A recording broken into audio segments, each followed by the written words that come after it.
जय मां Saraswati. Officers builder classes में फिर से एक बार आप लोगों का स्वागत करते हैं।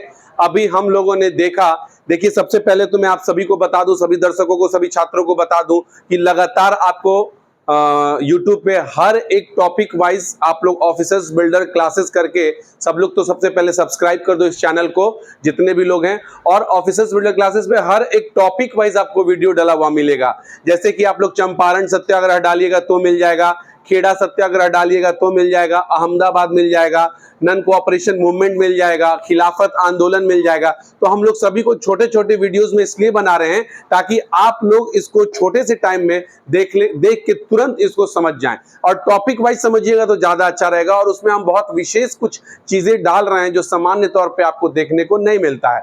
तो अभी हम लोग जस्ट तुरंत कर रहे थे non cooperation movement. Non cooperation movement को गांधी जी ने अचानक क्यों वापस ले लिया था, उसके पीछे का रीजन अभी हम लोग देखने जा रहे हैं। उसी को क्या कहा जाता है?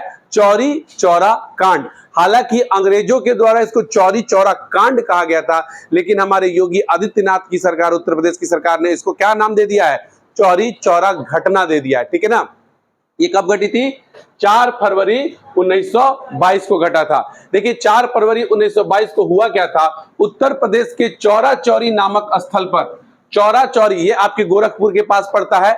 ये एक थाना के पास से चौरा चौरी एक नामक स्थल है जहां से कांग्रेस और खिलाफत आंदोलन के क्या जा रही थी? जुलूस एक जा रहा था। और यह जुलूस जब थाने के सामने से गुजर रहा था ना, तो ये लोग विरोध प्रदर्शन कर रहे थे। तो थाना वाले ने, मतलब अंग्रेजी सरकार के जो द्वारा जो थाना वाला था, उसको खुन्नस मचा और उसने गोली चला दिया। अब इस गोली चलाने की प्रतिक्रिया में जो उस समय जनसभा थी खिलाफत और आपके असहयोग आंदोलन की, ये लोग उस थाने में गए और उस थाने में जितने भी सिपाही और एक थानेदार था, यानी कि 21 हवलदार थे और एक आपका क्या था? थानेदार था। उसको पूरे थाने को ही क्या लगा दिया? आग लगा दिया। और उस आग में 21 हवलदार और एक थानेदार की क्या हो गई? मृत्यु हो गई। अब ये एक हिंसा वाला घटना था।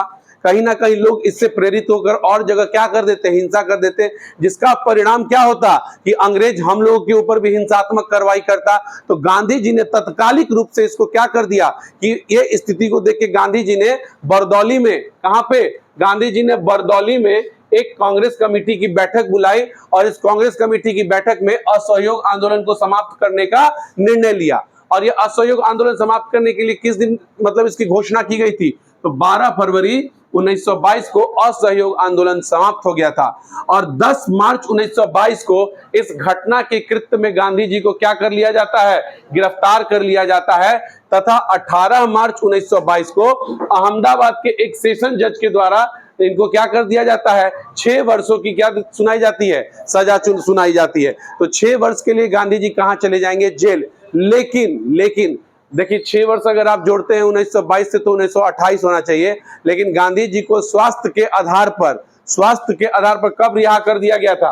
5 फरवरी 1924 को ही इनको रिहा कर दिया गया था। ठीक है ना। 5 फरवरी 1924 को ही इनको रिहा कर दिया गया था स्वास्थ्य के आधार पे। और इसके बाद देखिए गांधी जी जब जेल चले गए 1922 से लेके 1924 तक, ये पूरा हमारा जनता क्या हो गया था? नेतृत्वहीन हो गया था। और उस समय हमारे नेताओं के बीच में क्या होने लगा? मतभेद होने लगा।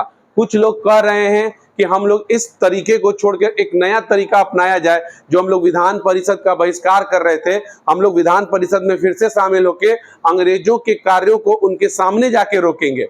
मतलब हम लोग विधानसभा का कार्य जो होगा उसको चलने नहीं देंगे। अंग्रेजों के बीच रह के अंग्रेजों को हम लोग क्या करेंगे? रोकेंगे। लेकिन गांधी जी का क्या कहना था? अंग्रेज कुछ भी कर रहा है उससे हम लोग को मतलब नहीं, हम लोग को उसको कॉपरेट नहीं करना है। सिंपल बात है। तो इसी के वजह से गांधी जी जब यहाँ पे चले गए थे, तो गांधी जी के द्वारा जाने के बाद क्या हुआ कि देखने को मिला कि यहाँ पे कुछ कांग्रेस के नेताओं ने अंग्रेजों के बीच जाकर अंग्रेजों को रोकने की बात कही थी। और वैसे नेताओं को क्या कहा गया था? स्वराजिस्ट कहा गया था। और जो गांधी जी के विचारधाराओं पे चल रहे थे वैसे नेताओं को क्या कहा गया था? No changers. तो स्वराजिस्ट में मुख्य रूप से कौन था? तो मोतीलाल नेहरू थे, CR दास थे, अजमल खां थे और भी कुछ सहयोगी इनके थे। और नो चेंजर्स में कौन थे?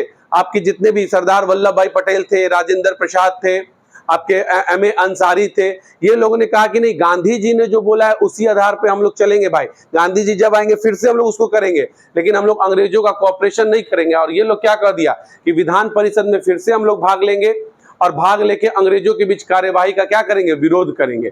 तो इस कारण आपका जो कांग्रेस में जो ये था फूट पड़ गया और यहाँ पे क्या बन गया, नो चेंजर्स और स्वराजिस्ट। तो स्वराजिस्ट की स्थापना किसने कर दी थी, मोतीलाल नेहरू, जो जवाहरलाल नेहरू के पिता थे, और CR दास। CR दास इस स्वराजिस्ट पार्टी के क्या बने थे, अध्यक्ष, और मोतीलाल नेहरू क्या बने थे, महासचिव। और नो चेंजर्स तो वही थे जो गांधी जी को सपोर्ट करते थे। ठीक है, तो ये आपका चौरी चौरा वाला घटना था।